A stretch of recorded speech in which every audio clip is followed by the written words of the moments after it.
అందరికీ నమస్కారం. ఈరోజు కథ విడువనలే చెలి పార్ట్ 4. రచించిన వారు నళిని గారు. ఇక కథలోకి వెళ్తే అభి టవల్ కట్టుకొని బయటికి వచ్చి, మార్నింగ్ నువ్వే కదా నా గదిలో ఉంది అని అడిగాడు. అరే ఏమైంది, ఇప్పటి వరకు ఇక్కడే ఉండాలి కదా అనుకుంటూ తను కనిపించకపోవడంతో, మనిషి మాట్లాడుతుంటే అలా వెళ్ళిపోకూడదు అన్న కామన్ సెన్స్ కూడా ఉండదా వీళ్ళకి అనుకుంటూ లోపలికి వెళ్ళాడు అభి. కాసేపటికి రెడీ అయ్యి తన పిన్ని కోసం వెతుకుతూ వాళ్ళ రూమ్లోకి వెళ్ళిన అభికి శ్రావణి బీరువా ఓపెన్ చేసి నగలు బయటకు తీయడం చూసి తప్పుగా అనుకొని, హే నువ్విక్కడేం చేస్తున్నావు అంటూ లోపలికి వచ్చి అతని అరుపుకి ఉలిక్కిపడి వెనక్కి తిరిగి చూసిన ఆమె చేతిలో నగలు ఉండడం చూసి అవి ఆమె చేతిలో నుండి లాక్కొని, హౌ డేర్ యూ, నగలు దొంగతనం చేస్తున్నావా అని అడిగాడు కోపంగా. అతని మాటలకి కంగారు పడుతూ, అయ్యో లేదండి, నాకేం తెలీదు. అత్తయ్య హరిత కోసం ఇవన్నీ రెడీ చేయమంటేనే నేను వీటిని తీశాను, అంతేకాని నేను దొంగతనం చేయడం లేదండి, దేవుడి మీద ఒట్టు అంది అప్పటికే ఏడుపు తన్నుకు వస్తుండడంతో. దొంగలెప్పుడూ నేను దొంగని అని ఒప్పుకోరు, మర్యాదగా బయటికి వెళ్తావా లేదంటే నన్నే గెంటేయమంటావా అన్నాడు కోపంగా చూస్తూ. అభి మాటలకి ఏడుస్తూ అక్కడి నుండి పరుగున బయటకు వెళ్ళిపోయింది అక్కడ ఉండలేక. దొంగతనం పట్టుబడేటప్పటికీ వెధవ నాటకాలు వేస్తుంది, అయినా మా పిన్నిని అనాలి, బీరువా తాళాలు జాగ్రత్తగా దాచుకోవద్దు అనుకుంటున్నాడు వెళ్ళిపోతున్న శ్రావణ్ణే చూస్తూ. అప్పుడే నాగమణి లోపల ఉన్నది శ్రావణి అనుకొని, అమ్మ శ్రావణి అన్నీ రెడీ చేశావా అని అడుగుతూ లోపలికి వచ్చింది. కానీ అక్కడ శ్రావణి లేకపోగా అభి చేతిలో నగలు ఉండడం చూసి, నువ్విక్కడ ఏం చేస్తున్నావు అభి అని అడిగింది. బయటకు వెళ్ళిన శ్రావణి నోటికి తన ఓణిని అడ్డం పెట్టుకుని ఏడుస్తూ అక్కడి నుండి వెళ్ళిపోవడం చూసి, శ్రావణి ఏమైందమ్మా అని అడిగాడు తన ఎదురైన ఆమె అదోలా ఉండడం చూసి. వెంటనే పక్కకి తిరిగి కళ్ళు తుడుచుకొని, ఇంటికి వెళ్తున్నాను మావయ్య అని చెప్పింది. అవునా, ఇప్పుడెందుకమ్మా అన్నాడు ఆమె కళ్ళు ఏడుస్తున్నట్టు స్పష్టంగా కనబడడంతో అనుమానంగా చూస్తూ. ఏం లేదు మావయ్య, నాకు కొంచెం పని ఉంది, క్షమించండి అంటూ అక్కడి నుండి పరుగున వెళ్ళిపోయింది. తనని చూసి ఏదో అనుమానంగా అనిపించడంతో లోపలికి వెళ్ళాడు శరత్చంద్ర. పిన్ని ఎక్కడికి వెళ్ళావు నువ్వు, వెళ్తే వెళ్ళావు, బీరువా తాళాలు ఎక్కడ పెట్టావు, నేను రాకపోతే ఆ అమ్మాయి అన్నీ దొంగతనం చేసేసేది అంటూ నగలన్నీ పిన్ని చేతిలో పెట్టాడు అభి. ఏంటి దొంగ, ఎవరభి అని అడిగింది అర్థం కాని నాగమణి. ఇంకెవరు, ఇవి బీరువాల నుండి తీసిన ఆ తెల్లవోణి అమ్మాయి అన్నాడు చిరాకుగా. అయ్యయ్యో ఆ అమ్మాయి దొంగేంటభి, తను చాలా మంచి పిల్ల, అందుకే హరిత వచ్చేలోపు ఇవన్నీ తీసి రెడీగా పెట్టమని నేనే తనకి చెప్పాను. అవును, ఇంతకీ శ్రావణి ఎక్కడా అని అడిగింది. లేదు, వెళ్ళిపోయింది. ఎక్కడికి ఏమో నాకేం తెలుసు అంటూ బయటకు వెళ్ళబోతున్న అభికి ఎదురు వస్తాడు శరత్చంద్ర. అమ్మ నాగమణి ఏమైంది, ఎందుకు శ్రావణి ఏడ్చుకుంటూ ఇంటికి వెళ్ళిపోతుంది, ఎవరైనా ఏమైనా అన్నారా, ఏమైనా జరిగిందా అని అడిగాడు. దాంతో ఏం చెప్పాలో అర్థం కాక అభి వైపు చూసింది ఆమె. నేనే తనని తిట్టాను అని జరిగింది జరిగినట్టు చెప్పాడు అభి. ఏంటి, తనని చూస్తే నీకు దొంగలా అనిపించిందా, ఏం మాట్లాడుతున్నావు, అంత మంచి పిల్లని అలా ఎలా అనుకున్నావు. చూడండి డాడీ, మంచి చెడు రెండూ విడివిడిగా ఏమీ ఉండవు, ఎవరి అవకాశాన్ని బట్టి అవి బయటకు వస్తుంటాయి, అయినా తను దొంగ కానప్పుడు కాదని చెప్పొచ్చు కదా, ఇలా సీన్ చేయడం ఎందుకు అన్నాడు విసుగ్గా. కొడుకు ప్రవర్తన కొత్తగా ఉండడంతో, ఏమైందభి నీకు ఇలా మాట్లాడుతున్నావు, ఎప్పుడు ఎవరిని ఒక మాట అనని నువ్వు ఎందుకు ఈరోజు ఏదేదో అంటున్నావు ఆ పిల్లని. అభి చేసింది తప్పు అని తెలిసి బావగారు తిడుతుండడంతో ఇంకేమీ మాట్లాడలేక మౌనంగా ఉండిపోయింది నాగమణి. తండ్రికి సమాధానం చెప్పకుండా బయటకి వెళ్ళిపోతూ శ్రావణిని తలుచుకున్నాడు. చామంచాయ రంగులో ఉన్న ఆమెని చూస్తుంటే అతనికి ఏదోలా అనిపించి ఫేస్ అదోలా పెట్టుకొని అక్కడి నుండి వెళ్ళిపోయాడు.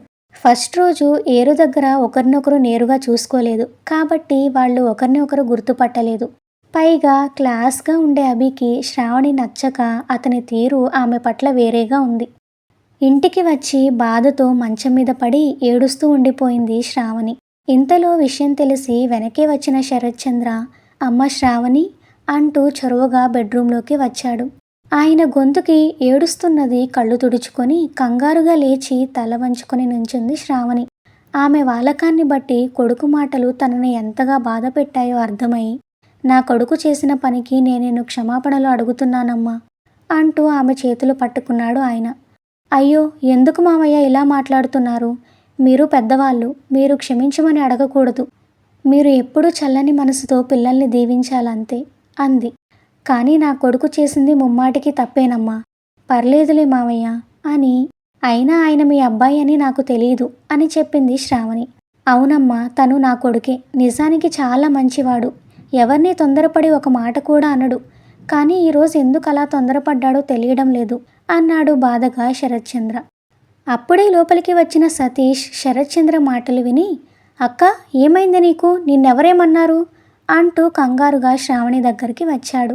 నాకేం కాలేదురా, నిజం చెప్పు. నిజం అంటూ తమ్ముడు తల నిమిరింది ప్రేమగా. మరి అంకుల్ ఎందుకు అలా అంటున్నారు అని శరత్చంద్ర వైపు తిరిగి, మా అక్క తన బాధను ఎవరితోనూ పంచుకోదు అంకుల్. ఎంత కష్టాన్నైనా తనలో తనే దాచుకుంటుంది, కానీ ఎవరికి చెప్పి ఇబ్బంది పెట్టదు. కాబట్టి ప్లీజ్ అంకుల్, దయచేసి మీరైనా ఏం జరిగిందో చెప్పండి అని అడిగాడు. కంగారుగా ఆయన ఎక్కడ తమ్ముడికి విషయం చెప్పేస్తాడోనని, అరే నేను చెప్తున్నాను కదా చిన్న, ఏం లేదని, నువ్వు వెళ్ళి స్నానం చేసిరాపో అంది శ్రావణి. నువ్వు చెప్పనంత మాత్రాన నాకు తెలియదు అనుకోకు, తర్వాతైనా తెలుస్తుంది అంటూ అక్కడి నుండి వెళ్ళిపోతాడు సతీష్. క్షమించండి మామయ్య, వాడికి కొంచెం కోపం ఎక్కువ, ముఖ్యంగా నా విషయంలో. నేను బాధపడితే తను తట్టుకోలేడు. అది ఎవరైనా కూడా పెద్ద గొడవ చేసేస్తాడని చెప్పింది శ్రావణి. అర్థమైందిలేమ్మా, నిన్ను అంత ప్రేమగా చూసుకునే తమ్ముడు దొరకడం నిజంగా నీ అదృష్టం అన్నాడు శరత్చంద్ర చిరునవ్వుతో. అవును మావయ్య అంది శ్రావణి. తన చిరునవ్వు చూసి ఆమె తల మీద చేయి వేసి నిమురుతూ, ఎప్పుడూ ఇలా నవ్వుతూనే ఉండమ్మా అని. సరే సరే, అక్కడ చాలా పనులున్నాయి, వెళ్దాం రా అమ్మా అన్నాడు. మీరు వెళ్ళండి మావయ్య, నేను సతీష్తో మాట్లాడి వస్తాను అంది కనుచివరన తడి తుడుచుకుంటూ. నిజంగా వస్తావు కదా అడిగాడు అనుమానంగా శరత్చంద్ర. చిన్న నవ్వుతో అతని వైపు చూసి, నిజంగా వస్తాను మావయ్య అంది శ్రావణి. నువ్వు రాకపోతే మా అబ్బాయిని క్షమించలేదు అని అనుకుంటాను. అయ్యో అదేం లేదు మావయ్య, 10 నిమిషాల్లో వచ్చేస్తాను అన్నీ సర్ది చెప్పింది శ్రావణి. సరే అంటూ అక్కడి నుండి ఇంటికి వెళ్ళిపోయాడు ఆయన. ఇంతలో స్నానం చేసి వచ్చిన తమ్ముడితో, మావయ్య వాళ్ళ ఇంటికి వస్తావా లేదంటే ఇంట్లోనే ఉంటావా అని అడిగింది తనకు బట్టలు తీసి పెడుతూ శ్రావణి. నేను చదువుకోవాలక్క, నాకు రావడం కుదరదు అని చెప్పాడు సతీష్. సరే, ఎలాగో కూరలు చేశాను, బియ్యం కూడా కడిగి పెట్టేస్తాను అంది శ్రావణి. డ్రెస్ వేసుకుని బయటికి వచ్చి, అదేం అవసరం లేదు, ఆకలిగా అనిపించినప్పుడు నేనే పెట్టుకుంటాను, నువ్వెళ్ళు అన్నాడు సతీష్. ఎందుకురా, నేను చేసేసి వెళ్తానులే. ఏం అవసరం లేదు, నువ్వు సంతోషంగా ఉండేది అమ్మ ఇంట్లో లేని ఈ 4 రోజులే. దానిలో కూడా నువ్వేమీ త్యాగాలు చేయాల్సిన అవసరం లేదు. అక్కడ నీ స్నేహితురాళ్ళందరూ ఉంటారు కదా, నువ్వు కూడా అక్కడికి వెళ్ళి సరదాగా ఈ పెళ్ళిని ఆస్వాదించు అంటూ బలవంతంగా తను చెప్పేది కూడా వినకుండా శ్రావణిని బయటికి పంపించేశాడు సతీష్. దాంతో చేసేదేమీ లేక బయట ఉన్న పంపు దగ్గర మొహాన్ని నీళ్లతో కడుక్కొని ఓనీతో తుడుచుకుంటూ శంకర్ వాళ్ళ ఇంటి వైపు వెళ్ళింది శ్రావణి.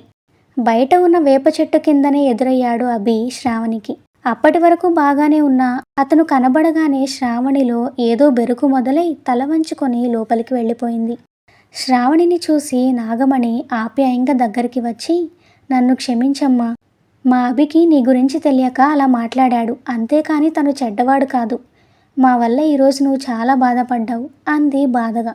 అలా మాట్లాడకండి అత్తయ్య, ఎవరైనా పొరపాటు పడడం సహజమే. ఇక మీరు ఇవన్నీ వదిలేసి వెళ్ళి మిగిలిన పనులు చూడండి అంది శ్రావణి. ఆమె పెద్ద మనసుకి మురిసిపోతూ, నా బంగారు తల్లి, ఇంత చల్లని మనసు ఉన్న నీకు దేవుడు అంతా మంచే చేస్తాడు అని తన తల నిమిరి అక్కడి నుండి వెళ్ళిపోయింది ఆమె. అప్పటి నుండి సాయంత్రం పెళ్లి వరకు అభికి ఎదురుపడకుండా పక్కపక్కనే ఉంటూ నాగమణికి సహాయం చేసింది శ్రావణి. హరితతో కలిసి తన స్నేహితురాళ్ళందరూ అల్లరి చేస్తున్నా శ్రావణి మాత్రం ఒద్దికగా ఉంటూ హుందాగా వ్యవహరించింది. జరిగేదంతా చూస్తూ కూడా శ్రావణిని పట్టించుకోలేదు అభి. 9ంటికి ముహూర్తం కావడంతో స్నేహితురాళ్ళందరూ త్వరగా ఇంటికి వెళ్ళి ముందుగా తాము తయారై వచ్చిన తర్వాత హరితని తయారు చేయాలని నిర్ణయించుకొని ఇళ్లకు వెళ్లారు. మళ్ళీ ఇంట్లో పనులు చేసుకొని తమ్ముడు చెల్లి తండ్రి కోసం బట్టలు తీసిపెట్టి ఆ తరువాత తను కూడా రెడీ అవ్వడానికి వెళ్ళింది శ్రావణి. వాళ్ల పిన్ని ముందుగానే చెప్పినట్టు చెల్లెలు స్నేహకి లంగా జాకెట్ వేసి తన కోసం పిన్ని ఇచ్చి వెళ్ళిన బంగారమంతా చెల్లెలికి అలంకరించి తను మాత్రం వాళ్ళ అమ్మ గుర్తుగా మిగిలిన ఆమె పెళ్లి పట్టు చీరని, అలాగే తన మెడలో ఉన్న నల్లతాడుతో పాటు ఆమె పుట్టినప్పుడే వాళ్ళ అమ్మమ్మ వాళ్ళు చేయించిన చిన్న చైను మెడలో పెట్టుకొని సాదా గాజులు చేతికి నిండుగా వేసుకొని తయారైంది శ్రావణి. అది ఎప్పటిదో పట్టు చీర కావడంతో చూడ్డానికి కూడా చాలా మోటుగా అనిపిస్తుంది తను కట్టుకుంటే. పైగా కొంచెం పైకి కట్టడంతో ఇంకా మోటుగా ఉంది. కానీ తల్లి గుర్తుగా మిగిలిన ఒకే ఒక జ్ఞాపకం కావడంతో దాన్నే ఇష్టంగా కట్టుకొని చెల్లెలు, తమ్ముడు, తండ్రితో పాటు కలిసి పెళ్లి మండపం దగ్గరికి వెళ్ళింది శ్రావణి.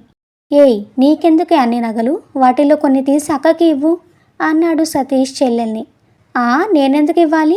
ఇవి నావి, అమ్మ నా కోసం తెచ్చినవి, నేను ఇవ్వను అంటూ ముందుగా పరిగెత్తింది స్నేహ. నీ సంగతి తర్వాత చెప్తాను అని నువ్వేం బాధపడకక్కా, నేను చదువుకొని ఉద్యోగం చేసి నీకు కావలసినవన్నీ కొనిపెడతాను అని చెప్పాడు సతీష్. చిరునవ్వుతో తమ్ముణ్ణి హత్తుకొని నాకవేమీ అవసరం లేదు, నీ ప్రేమ ఉంటే చాలు అంది శ్రావణి.